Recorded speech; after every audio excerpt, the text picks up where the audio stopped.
नमस्कार दोस्तों, मैं जॉनी कुमार सिटी तहलका चैनल पर आपका एक बार फिर से स्वागत करता हूं। दोस्तों, आपको पता है कि हर तरह की पहल की जाती है, लेकिन भिवानी में एक बार फिर से अनूठी पहल शुरू कर दी गई है। वो पहल क्या है, उस पहल के बारे में जानेंगे। हमारे साथ जुड़ चुके हैं जो कि गौ रक्षा संजय परमार जी हैं। वो जो गौ रक्षा दल के जो बड़े एक नेता है और साफ तौर पर भिवानी में एक बड़े चेहरे भी हैं, जो कि आमतौर पर सामाजिक कार्यों में उनका बड़ा योगदान रहता है। तो उनके पास चलते हैं, आखिर वो इन चीजों को किस प्रकार से रखते हैं और कौन सी जो अनूठी पहल उन्होंने शुरू की है और किस संघ के साथ शुरू की है। तो सर, सबसे पहले हमारे चैनल पर आपका स्वागत है।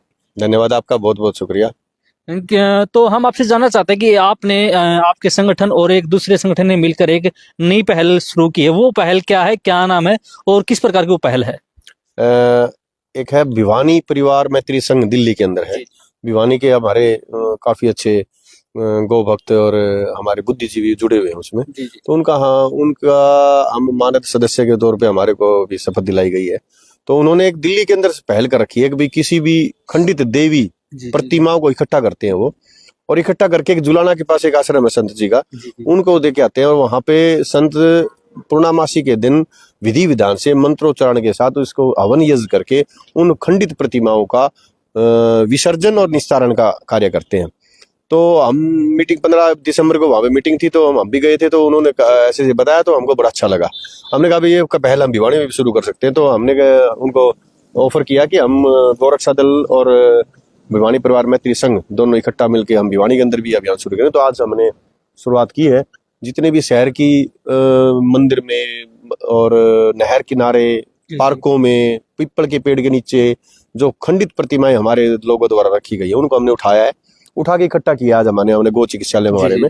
और इसको लेके हम भिवानी परिवार मैत्री संघ आज आया भी था, और उन्होंने कहा कि हम गाड़ी भेजेंगे, गाड़ी भेज के हम इसको लेके जाएंगे। तो लगभग आज आपने कितनी मूर्तियां इकट्ठी कर ली होंगी, कितनी जो खंडित मूर्तियां थी वो प्राप्त की हैं? देखिए, आप ये आपके सामने दिखाएंगे आपको। ये एक बार कैमरामैन से कहेंगे, एक बार जूम करके दिखा दीजिए। इस प्रकार से देखिए, जो मूर्तियां हैं वो कम से कम हजारों की तादाद में यहाँ पर मूर्तियां रखी गई हैं। और आपको साफ तौर ये बड़ी मूर्ति है, ये किस लिए? ये बड़ी मूर्ति नहीं, ये मंदिर था किसी के घर पे। आज मैं पूजा किया करता वो, और वो पूजा करने के बाद अब पता नहीं अब ये आस्था कहाँ चलेगी। पहले तो पूजा किया करता अच्छी बढ़िया, यहाँ पे इसमें जोत बत्ती भी हुआ करती, देवी देवता भी वास किया करते इसमें, और अब वो नहर में फेंक के चला गया। अब सोच के देखो, ये इतना बड़ा मंदिर नहर के अंदर कैसे जाएगा, कहाँ जाएगा? नहर कोई ऐसी तो है नहीं आजकल कोई 12 मास और 24 घंटे चलती हो, बहती हो। वो ये आखिर में ये एक हमारे समाज की सोच गलत है। अगर भाई खंडित प्रतिमा होने के बाद विसर्जन करना चाहिए। विसर्जन होता है ऐसी नहरों में जो 24 घंटे चलती हैं और 12 मास चलती हैं, और जो सीधी समुद्र में जाके मिले, उसमें तो कोई फायदा है। और अदरवाइज ये जो नहरें हैं, ये तो थोड़ी सी दूर, अगर आपने मान लो नहर है भी, तो वो थोड़ी दूर जाके वो पड़ जाएगा या रास्ते में कहीं रुक जाएगा, आगे जाड़ होंगे, जाड़ में फंस जाएगी। तो ये मूर्तियां और ये सारी ये मंदिर वगैरह कहाँ जाएंगे? ये सब यहीं पड़ते से फिरेंगे।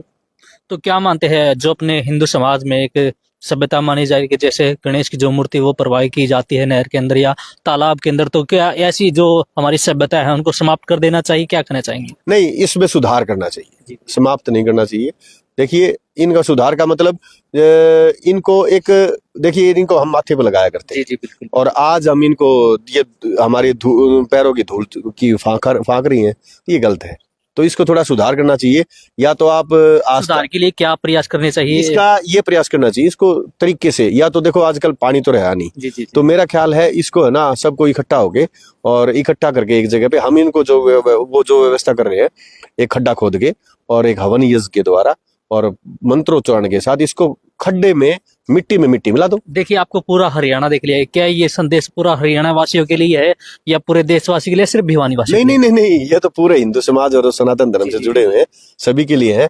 जो इनको खड्डे में खोद के अच्छी तरह से और मंत्रोच्चारण द्वारा, हवन यज्ञ के द्वारा इनको मिट्टी में मिला देना चाहिए। पानी में इसका कोई सोल्यूशन नहीं है। देखिए, लगातार आप गौ रक्षक की सेवा करते आ रहे हैं, तो आपके मन में कैसे ये प्लान आया? अपने मैत्री संघ के साथ जो संगठन है उसके साथ मिलकर ये प्लान बनाए, सोचे कि भी मूर्तियों को इकट्ठा करके एक स्थान पर रखा जाए या दूसरे स्थान पर भेजा जाए? क्या मन में आया? ये इसके लिए मैं श्रेय दूंगा भिवानी परिवार मैत्री संघ के प्रधान जी राजेश चेतन जी, और एक पूजा बहन जी है, और शिवराज जी भारद्वाज और सभी भिवानी परिवार मैत्री संघ के सदस्यों को ये श्रेय उनको जाता है। उन्होंने हमारे मन में लाया ये बात। और उसके बाद आज हमारे गोरक्षा दल भिवानी के लड़कों ने सारे शहर में से, तो लगभग आज पूरे भिवानी में से इकट्ठा किए गए हैं या फिर कहीं अलग अलग स्थान से किसी एक कॉलोनी के अभी अलग अलग जगह पे भिवानी से हमारे गोरक्षा दल के लड़कों ने किए हैं। और सिर्फ तो लगभग गौरक्षा दल की जो टीम है वो कितने लोगों की है? हमारे पास 500 लड़कों की टीम है और आज सिर्फ 4 घंटे में हमने इकट्ठे कर दिए थे। 4 घंटे में लगभग कितनी मूर्ति इकट्ठी कर ली है? एक छोटा हाथी बोलते हैं ना जिसको, वो भर जाए इतनी मूर्तियां और इतनी छोटे मंदिर और शिवलिंग और ये सारी इकट्ठा कर दिए। और जल्दी हम इनको है ना जुलाना ले जाएंगे। जुलाना से भी पूछेंगे हम, अगर वहां पे ये व्यवस्था बनती है तो हम यहाँ भी करेंगे। हम यहाँ करेंगे। तो भिवानी में आपने सोच रखा है कि भिवानी में भी ऐसा काम हो जाना चाहिए कि मूर्ति को खंडित ना करके एक जगह पर एकत्रित किया जाए। खंडित अगर हो भी जाए तो उसको एकत्रित करके और उसको हम आपसे ये चीज जानना चाहते हैं, खंडित आखिर खंडित नाम तो ले लेते हम, लेकिन खंडित वो चीज होती नहीं। देखिए मूर्ति का मान लीजिए किसी ने इस मूर्ति को पानी में बहा दिया तो ये खंडित हो गई, क्या मानते हैं? नहीं, ये खंडित होने के बाद वो बहने के लिए लाते हैं इसको, बहाने के लिए। वही चीज तो जानना चाह रहे हैं ना आपसे। खंडित आखिर नाम लेते थे हम, शब्द हो जाता है। खंडित होता क्या है? खंडित होता है ये जिस तरह मूर्ति है, कोई उसके किसी का हाथ टूट गया, किसी का उंगली टूट गई गलती से, कोई और कुछ नुकसान हो गया तो उसको खंडित बोल देते हैं हिंदी भाषा में।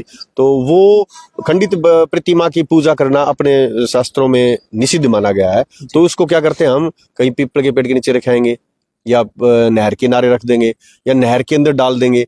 नहर के अंदर पानी होता नहीं है तो ये नहर किनारे रख के चले जाते हैं, या थोड़ा बहुत पानी होता है उसमें ये अपना इतिश्री कर लेते हैं। मतलब वो मजा नहीं आता, जो कि गलत है। आप कहीं देखोगे आप पीपल के पेड़ के नीचे किस तरह कभी बंदर उठाए घूम रहा है, कभी कोई और कर रहा है, कोई उसमें कोई कूड़ा बीनने वाला भी उसमें वो उठा के अपने देख रहे हैं। तो ऐसा मेरा प्रयास है। तो ये इसलिए है कि हमारा एक इधर की आस्था बचे और एक पर्यावरण के साथ भी हमको। तो हम आपसे एक लास्ट क्वेश्चन है, आप क्या संदेश देना चाहते हैं जो हमारे हिंदू समाज है उसको, जो हमारा परिवार है उसको क्या संदेश देना चाहेंगे? ज्यादातर जो कुर्तियां ही हमारे हिंदू समाज में फैली हैं, क्या कहना चाहेंगे? देखिए, मेरा संदेश यही है कि अपनी हिंदू धर्म की आस्था के प्रति सजग हो जाएं। सनातन धर्म की आस्था वैसे ही लोगों में कम हो चुकी है, तो ऐसे ये कुरीतियां, ये छोटी छोटी कुरीतियां हैं, ये कुरीतियां मानता हूं मैं इनको तरीके से थोड़ा सा अगर व्यवस्था बनाई जाए तो हिंदू सनातन धर्म को नाम बढ़ाएं, कम से कम घटाएं तो ना। इससे पर्यावरण भी खराब। गौ माता के लिए क्या संदेश देना चाहें? देखिए, गौ तो इस हिंदू सनातन धर्म की जड़ है और गौ को अगर हम हिंदू धर्म, वैसे देखिए दुख की बात है कि 90% व्यक्ति भूल चुके हैं। तो गौ और ब्राह्मण और गीता, ये हमारे 3 पूजनीय है। इनकी इज्जत करना सभी को चाहिए। तो मेरी प्रार्थना है कि गौ माता को सभी अपने हृदय, कम से कम घर पे ना पाले तो हृदय में तो पाले। जी बिल्कुल।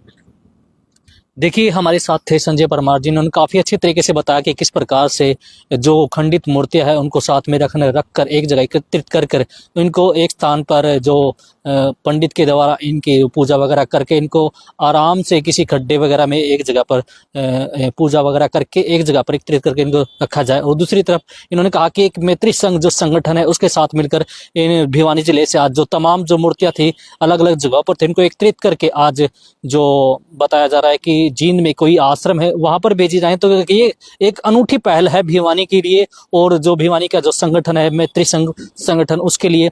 तो हम आशा करते हैं कि लोगों से आप जो मूर्तियां होती हैं उनको खंडित करके तालाब में या नहर में कहीं प्रवाहित करवा देते हैं तो ऐसी गलती मत कीजिए, क्योंकि ऐसा करने से जो मूर्तियां होती हैं बड़ी या छोटी मूर्ति वो कहीं ना कहीं पर हमारे जीवन में ही या हमारे जो जीवन व्यतीत होता है उसमें ही रुकावट डालती हैं। तो हम सभी लोगों से यही अपील करना चाहेंगे। तो आप ऐसी खबरों को देखने के लिए हमारे चैनल को सब्सक्राइब कीजिए, शेयर कीजिए और देखते रहिए सिटी तहलका। मैं जॉनी कुमार, कैमरामैन विपिन के साथ। अब किसी भी प्रकार के दर्द से क्यों होना परेशान, जब ऑर्थो चार्ज कैप्सूल हो आपके पास।